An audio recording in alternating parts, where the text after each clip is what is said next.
So has just £44 worth of parts transformed our GTI in edition 30 from one that splutters to one that revs cleanly right through, and also one that warms up quickly and stays warmed up. Hello guys, and welcome back to the VolksWizard channel. Today's video is episode 2 of Project Edition 30. Big thanks to everybody who watched the inaugural episode. That's been one of the most popular videos I've ever posted in the few days that it's been live. So I'm hoping that means you want to see more of this mouldy car.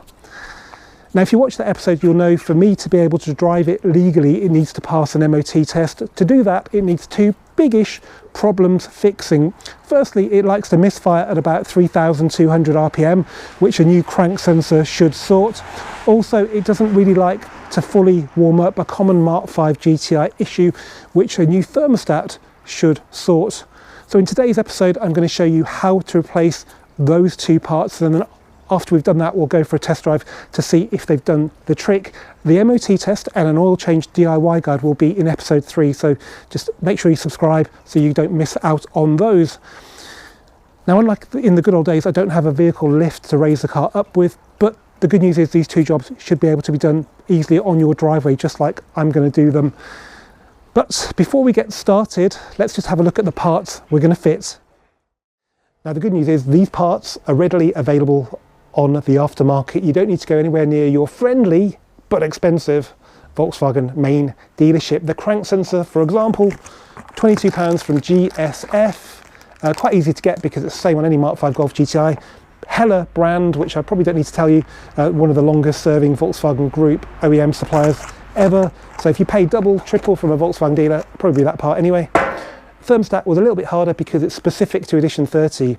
On a normal GTI, it opens at 83 degrees. On the edition 30, it's 80. So make sure you get that right if you're doing an edition 30, because they can be quite hard to get. GSF didn't list one for edition 30. I don't think Euro Car Parts listed one for any Mark 5. So I got onto eBay and I found a shop by a company called KMS. They're based in Birmingham, and I knew of them for years. They used to be like Euro Car Parts. Then Euro Car Parts had this big push and dominated, but thank God KMS are still there, because competition is a very good thing, and they are much cheaper for most parts via the eBay KMS shop. So including delivery, this Mal Bear thermostat, they are some of the biggest brands in German car parts supplying, been with the Volkswagen Group, including Porsche for decades. £22 for this, so £44 grand total for both of these parts. The bad news is the labour is quite intensive because they're both buried sort of down there, but the good news is actually doing this will probably be most of the labour for doing that, so we can save by doing them together. It's a tricky job to do even without filming, so I'm going to just try and do filming on my smartphone. It may not be to the usual quality, but it should still give you a good idea of what needs to be done. As for the tools required, which I'd normally have spread out here, I've got no idea. I'll tell you as we go along. So let's get fixing Project Edition 30. Before we get started, I'd like to say a big thanks to subscribers new and old. Every subscription means an awful lot to a small channel like this one, and in the last week, for some reason, they've been going up quite a lot. I can only assume it's to do with the arrival of this car on the channel. If that's the case, then that is quite surprising, but it's really, really good news, because I'd much rather have a mouldy old car like this on the channel than anything with an electric motor and a battery. To see if it's a fluke or it is all to do with this car, if you haven't subscribed yet, then please do so. Depending on what device you are on, there could be a link in the bottom right hand corner of the screen, or there could be a link in the description of the video below, or if you can't find either of those, find that famous red button and press that. Okay, first thing we need to do is remove the engine cover, which doubles as the airbox. Start off by undoing the pipe on the left hand side of the engine. There are two metal clips, and then undo the MAF, and then you need to undo the inlet pipe into the airbox using hose clamp pliers. I used to do this with normal pliers or water pump pliers.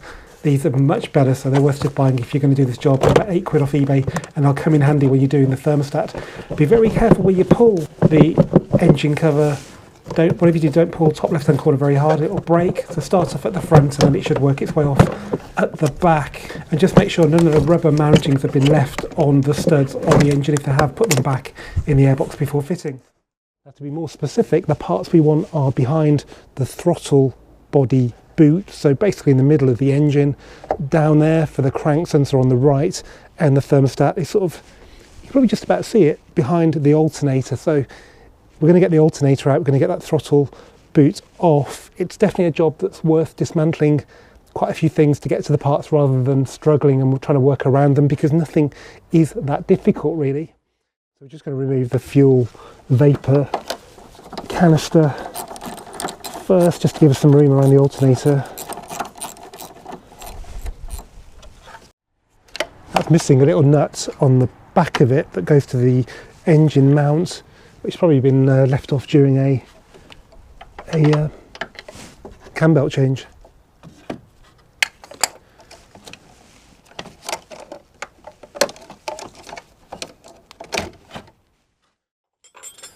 Let's disconnect the battery before we forget.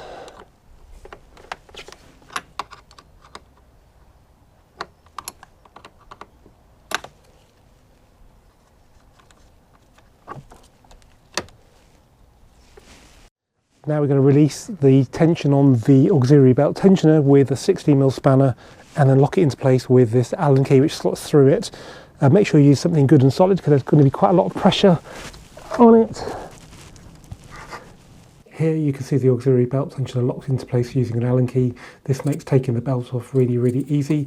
You can also use a drill bit if you haven't got an Allen key to do that. Next up, two 13mm bolts hold the alternator on.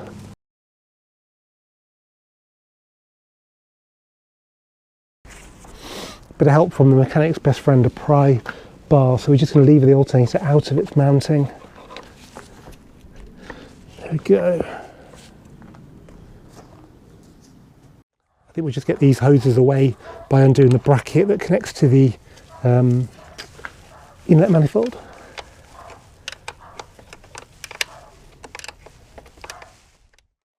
So with the alternator loose, we have disconnected the earth cable from its mounting there with an 8mm nut, and then down here, connection where it actually goes into the electronics of the alternator, we've removed the black cap and undone a 13mm nut, and now that's loose. So the alternator should now come out.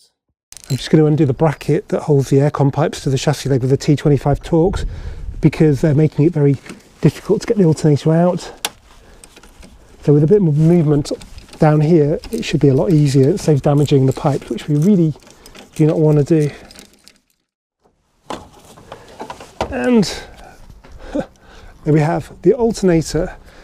There is the thermostat, this black plastic thing here, so it's got a number of connections on it.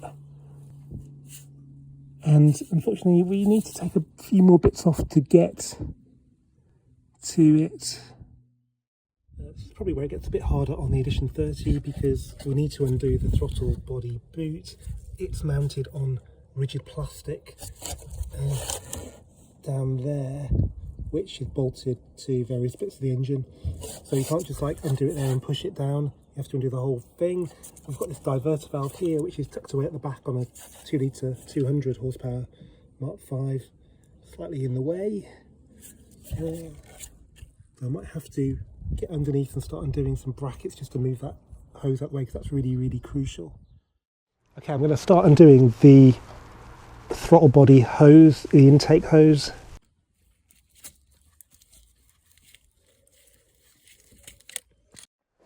Okay, we've got to work underneath the car now, so we're going to jack it up with a trolley jack, stick an axle stand underneath it, and hopefully be able to get access to what we need.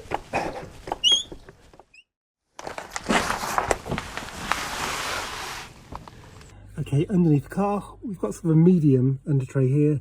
So we've got 4 Torx screws there and 4 on the other side. I don't think there's anything at the front, it just slots in. So we'll get that out of the way. It should give us a bit more room to get to the intake pipe. Okay, down here, visibility is actually not too bad. Now this is the boost pipe from the intercooler, and that's what goes up to the throttle body. It's bolted on to the block here, and I think there's another one higher up as well. There's no point trying to move that pipe, the hose at the top of it, until we've undone these, and then with this undone, we can then lower that down. That'll give us a bit more room to get to the thermostat. As for the engine speed sensor, well, again, that's obscured by this. So with this out of the way, we'll be in a really good position to crack on with both jobs. Okay, the lower mounting bolts for the boost pipe is the T30 Torx. It looks a bit orange and rusty, but it actually seems to come out okay. So yeah, we'll get that out. Then there's one more, and that should be a lot easier then to see what we need to do. We need to undo this clip on the intercooler, and that will then allow us just to pull it out. It's a quick release clip, so it doesn't really matter if it comes out. You just pop it back in and then just push the hose in when you're done with it.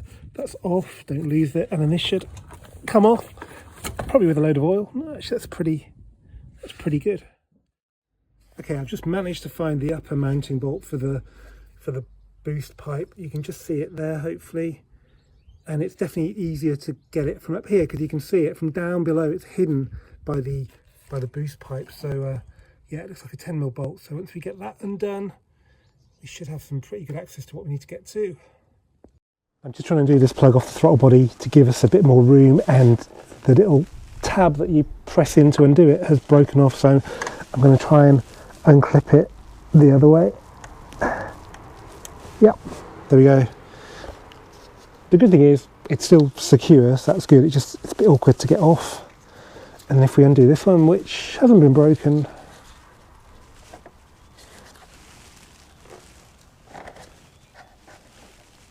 there we go. Yeah, gives us a little bit more room. We may not need to do this, but I'm just going to undo the diverter valve as well. This is just trying to make it easier to get the boost hose and pipe out the way. So we've got, I think, 1, 2, 3, 3 Torx screws, actually possibly 4 for the bracket. It's always a good idea to just check your DV as well, have a look at the diaphragm, see if it's split.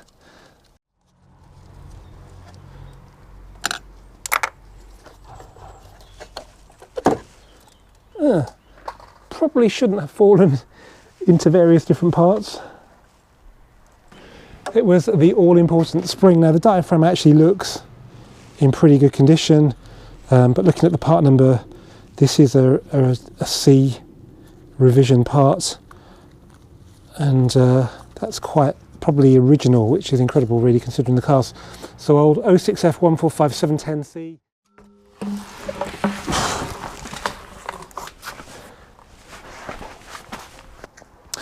Okay, so there she is. Bit of damage to that intercooler seal. I don't think I did it because that wouldn't have been anywhere near the pinch points. And don't forget to undo what is probably the MAP sensor there, manifold air pressure sensor as well. That's quite tricky to get to. Well guys, with all that out of the way, it's quite easy to see the crank sensor. So it's that black plug going into the block there, and there's an Allen key holding it in just above it, and that goes back to this grey plug here, which then connects to the wiring loom there at that grey plug. Now I've been warned that the Allen key that holds it in place, you can see there, I think it's a 5mm, that can shear off. There's not really much you can do, but just be extra careful. Just feel it very carefully as you undo it. Don't apply too much force. Just to make it even more awkward, there's a plastic bracket that holds the green and the grey plugs, and you do need to get that off to get a cleared line onto the Allen key holding the crank sensor into the block. Without that, you risk rounding off the head and all that. So it's a 6mm Allen key, and you need quite a long one like that, and it's just one bolt, and undoing that should give us access finally to the crank sensor. Good news guys, the crank sensor Allen key came loose pretty easily. There wasn't an awful lot of torque on it, so I guess it's quite important when you do put this bolt back in to not over tighten it, because you or your next owner might end up with a big problem, because it would not be very easy to get some sort of drill onto this to get it out. So there we go. So that was a 5mm Allen key. So now the crank sensor, which is at the end of this plug, should come out. It's going to need some encouragement there. I don't want to end up breaking it into the block, so I need to be quite careful. Okay, she's come loose now. I don't know how much effort that took. Probably not an awful lot.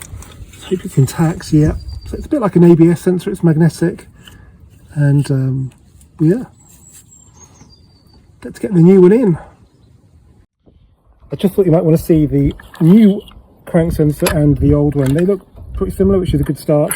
It's got 3 pins in there and 3 pins in there. That's a bit beige and that's a bit grey, but yeah, I'm quite happy they are correct. The seals come off as well with that one, so that's good, because that could be still sitting on the block. So yeah, let's get the new one in and hope this makes this Edition 30 drive like a proper GTI. In preparation for fitting the new sensor, I've cleaned the hole in the block with this bit of Scotch-Brite pad because it was a little bit rough. It's nice and smooth now. I've greased the thread on the retaining bolts. I haven't lubricated this because I don't think it needs it. It slots in really easily and it hasn't been too hard to get the bolts in. I'm just doing it hand tight right now before I get the Allen key on it.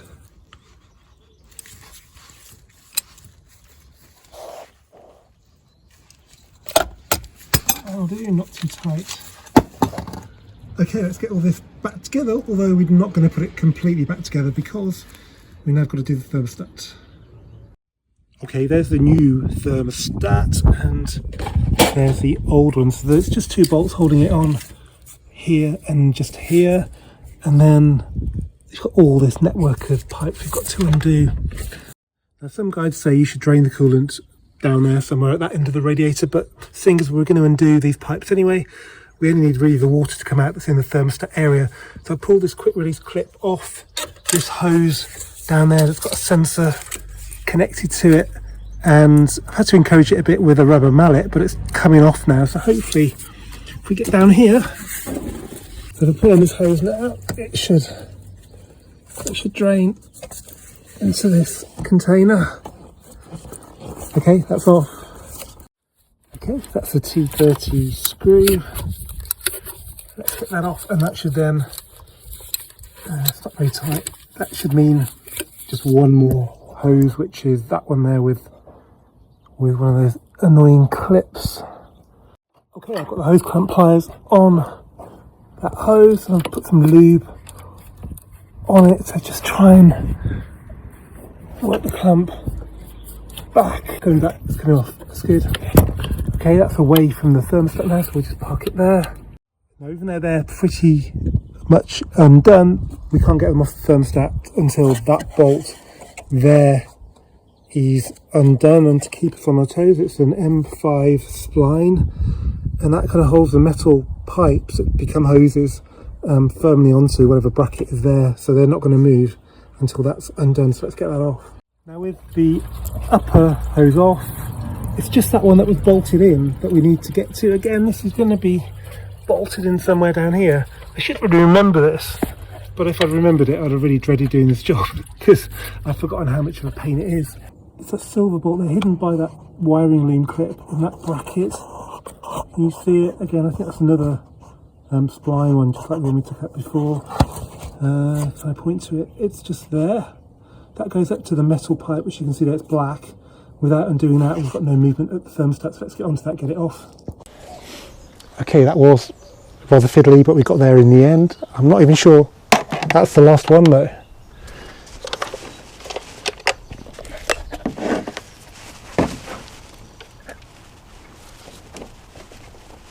Oh yes, yes.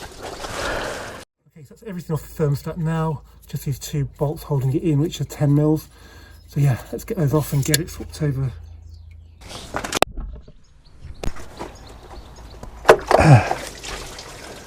Okay, more coolant coming out, and there she is. There's the actual old-fashioned thermostat inside it, so it's just like a normal thermostat, just built into this sort of module. There's a part number 06F121111H. That's the old seal that's come off it. As you can see, there's a bit of rust on there from the block, so we need to give that a clean before we fit the new one.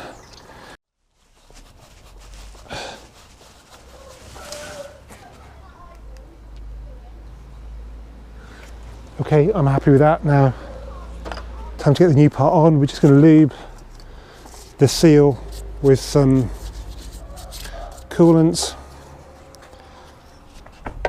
Got our screws here.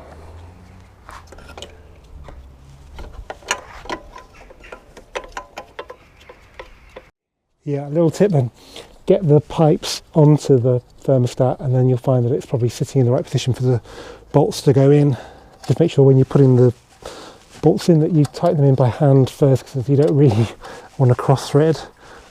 By the way, the torque settings are 15 Newton meters for the 2 bolts that hold the thermostat to the block, and 5 Newton meters for the screw that holds one of the pipes onto the thermostat.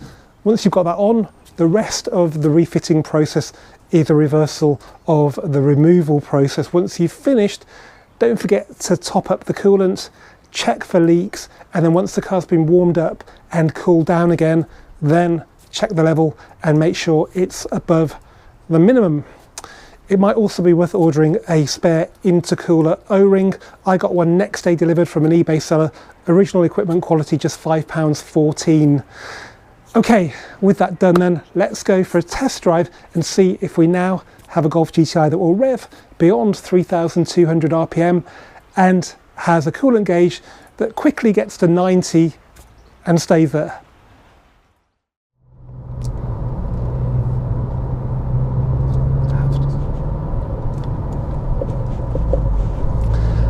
So has just £44 worth of parts transformed our GTI in Edition 30 from one that splutters to one that revs cleanly right through, and also one that warms up quickly and stays warmed up. Well, let's find out. Now, I should point out the car has already warmed up. That's because when you lose a lot of coolant and top it up, when you're driving along, the car can suddenly put the coolant level warning light on because it sort of burped out some air. And if that happened while I was filming, I'd have to stop because I wouldn't know if it had just lost a bit of coolant, as they always do when you top them up from pretty much empty, or whether it's got a really bad leak that would mean that if I kept on driving, the engine would probably like explode. So it's up to 90 degrees. I can assure you it got there really quickly, but I've got the heater on 29. I didn't even know it went to 29.5, and that will rob the engine of any heat, which on a cold day like this, 4.5 degrees, will mean that the gauge will go backwards. So keep an eye on that. I've got both sides on 29.5. It is quite warm. So will it rev? Well, let's find that out. Second gear then, just to keep the speed down. Now, I did notice that when I drove it back from APS, the spluttering always occurred at 3,200 RPM. I only noticed that when I was watching back the footage, so we need to know if it just goes past 3,200 RPM. So it's on 2,000 now. 3. Oh yeah, that does go past. Let's just try that in third then. So down to 2,500 RPM, about 30 miles an hour. In third, yes, it just gets going at 3,000. That's why it was such a shock when it spluttered. So yeah, let's try higher revs if you want to be 100% sure. So we need to go down a gear though, just so we don't go over the speed limit. So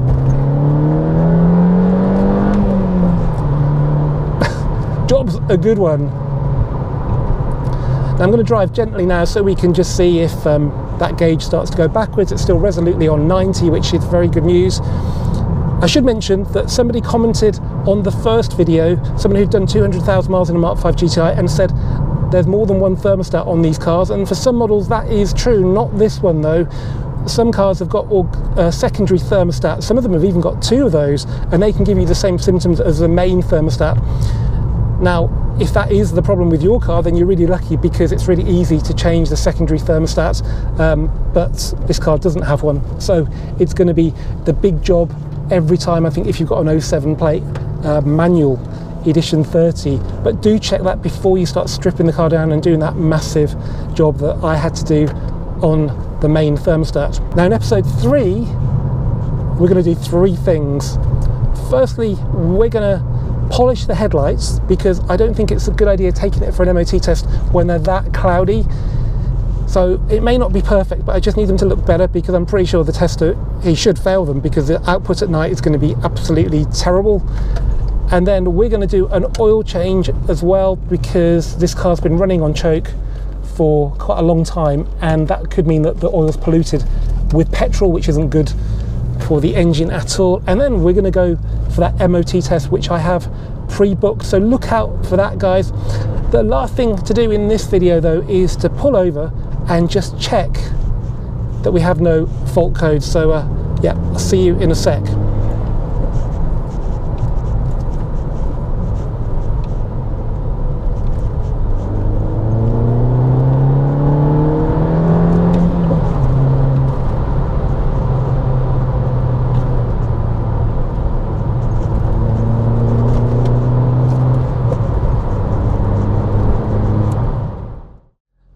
I have noticed, guys, is that it's revving a bit higher than it should do. It's at about 1200 RPM, and I've seen that before. It's usually to do with the PCV block, positive crankcase ventilation block. So I think I just changed that anyway, so I'll get one of those ordered, probably do that in the next video. Let's just have a quick look at fault codes then. So we'll go into the engine module.